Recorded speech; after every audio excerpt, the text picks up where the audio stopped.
Misanso Emma Ayo Bibiara Akwaba Bimede by and Chanakesi, so Sanya subscribe myself now when you subscribe button so at the Amana de Costu Air Microeconomic by the Biba to Mausu when you be no action instead of it to A1. Mr. Speaker, thanks for the opportunity to make a concluding statement to bring the debate on the 2026 budget statement to a close.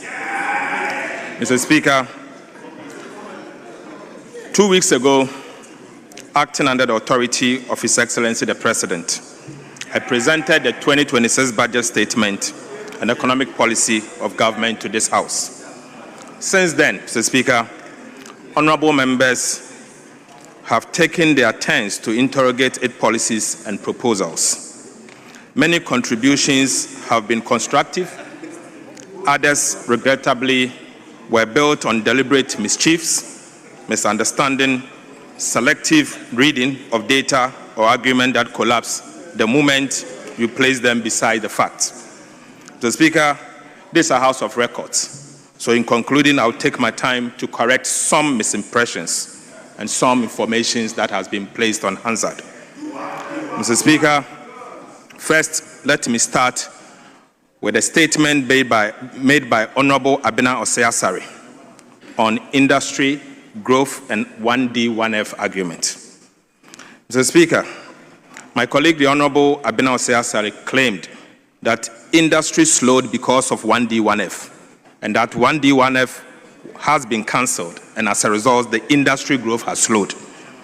Mr. Speaker, according to the Ghana Statistical Service, the oil and gas subsector contracted by 18.1% in the first quarter of 2025 and 22.5% in the second quarter, averaging about 20.1% in the first half of 2025.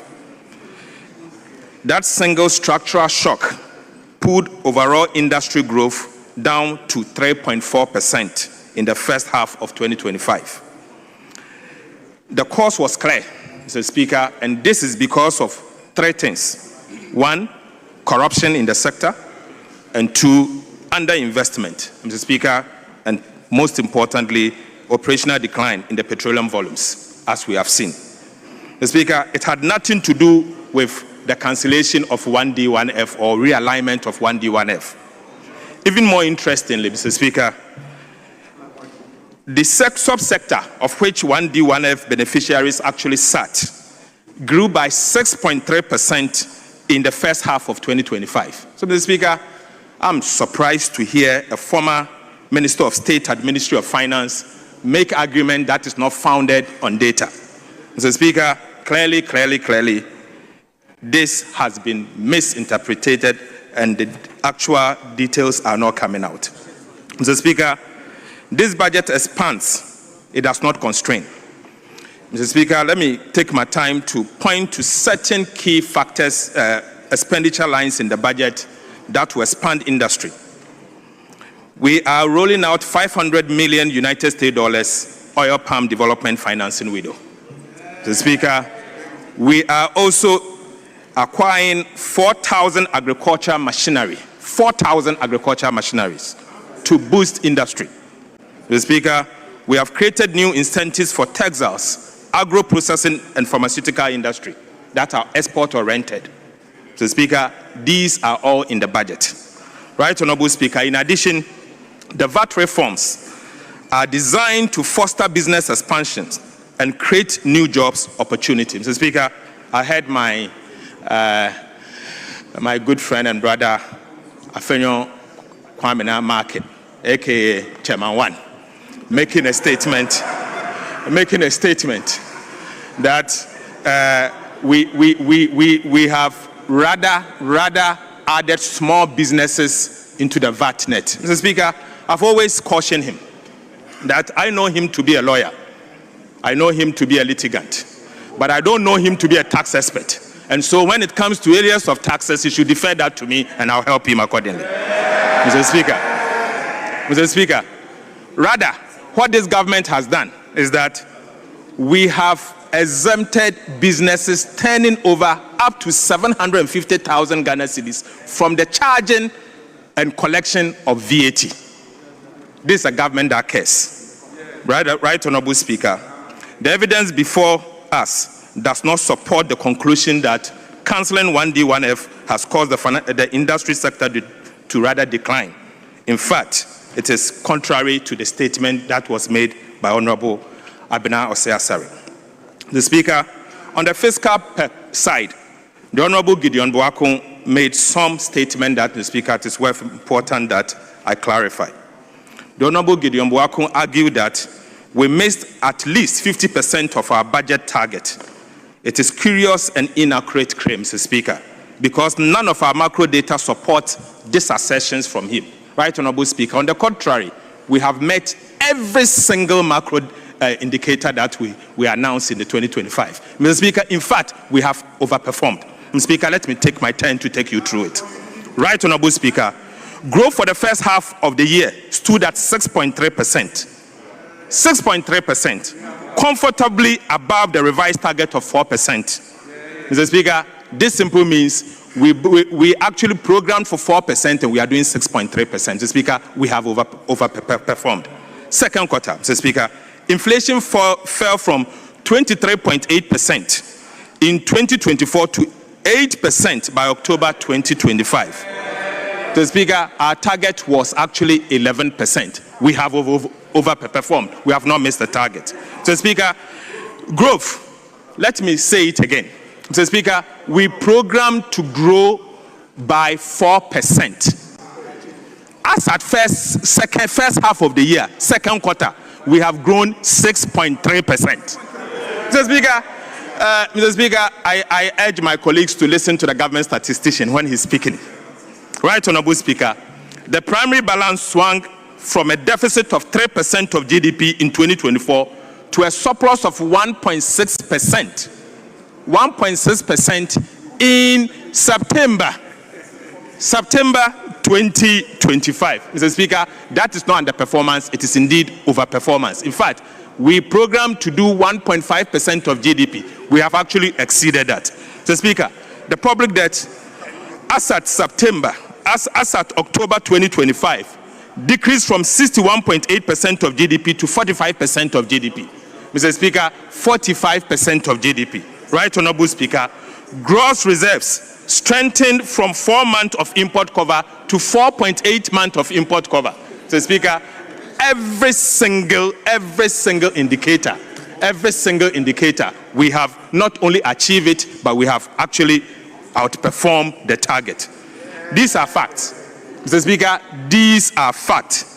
They are recognized by the markets, by the investor community, recognized by rating agencies and international communities, including the IMF and the World Bank. These are facts. Mr. Speaker, this is not a profile of a government that misses target. In fact, this is a profile of a government that is regaining credibility through discipline. And that is the record of President Mohammed's administration. Mr. Speaker, I now take you to growth, jobs, and the logic that our colleague from the MPP raised. Mr. Speaker, the opposition or the minority, through again the Honorable Kojo Oponkroma, Honorable Abena Osei-Asare, and then Honorable Dr. Amin Adam, says projecting 4.8% growth in 2026 after a strong first half growth in 2025 is illogical.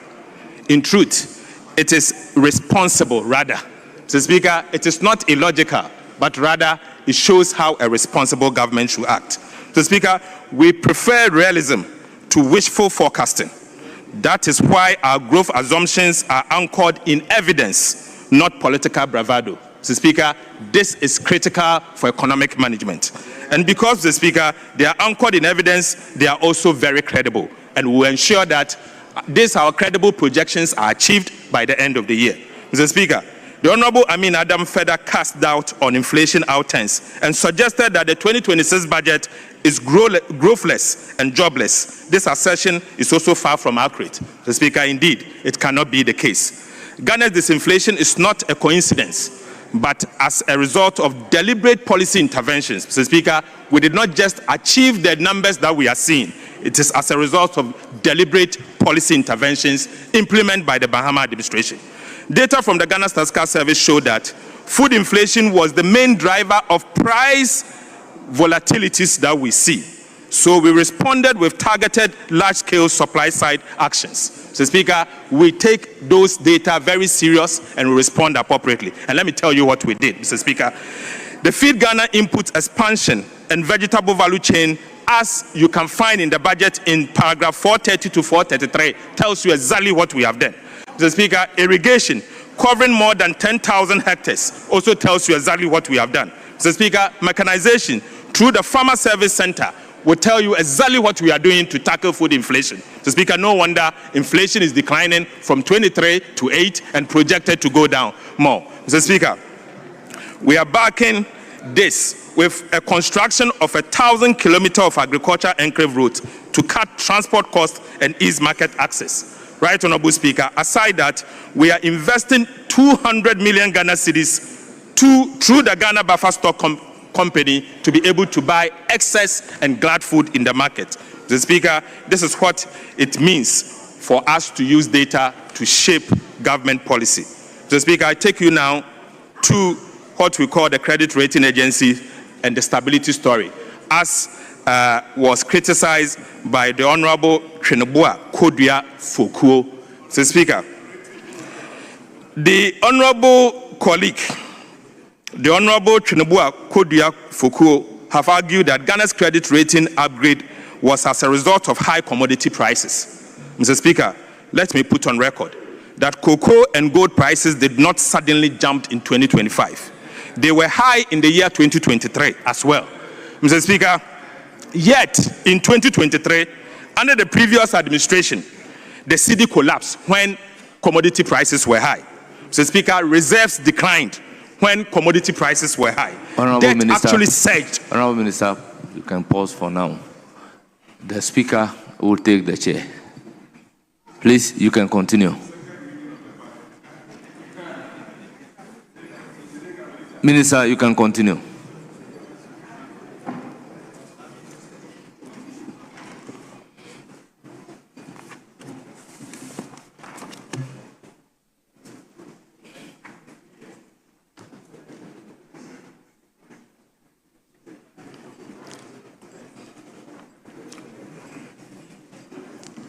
Thank you, Mr. Speaker. Mr. Speaker, in 2023, under the previous administration, the cedi collapsed when in fact commodity prices had recorded all-time high.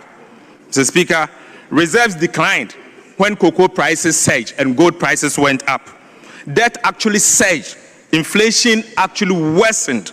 Mr. Speaker, at that time, Ukraine-Russia war had not intensified, yet your cedi fell. Today, there is Ukraine and there is Russia conflict ongoing. In fact, it has intensified, but yet the currency has stabilized. Mr. Speaker, Mr. Speaker, the difference is not commodity price. The difference can certainly not be commodity price, but rather competent management and quality management. That is what you see. Right, Honorable Speaker? In the words of Standard & Poor's, and I quote, Standard & Poor's statement credited Ghana's upgrade to improved fiscal discipline, stronger buffers, and credible consolidation path. And that is the words of Standard & Poor's. Mr. Speaker, they did not just attribute it to commodity price. And so the honorable member cannot be right. These are policy outcomes. They are as a result of choices made by His Excellency President Mahama, deliberate choices made by President Mahama. Mr. Speaker, on our fiscal path and homegrown, it's important for me to, Mr. Speaker, make this point. And right, Honorable Speaker, let me be blunt. Stability did not return because of the IMF program alone. As a core member of the opposition claimed, Mr. Speaker, stability returned because this government chose a fundamental different path, an expenditure-led consolidation instead of revenue-led consolidation that protected citizens from further tax fatigue. Mr. Speaker, that is exactly what President Mahama decided to do.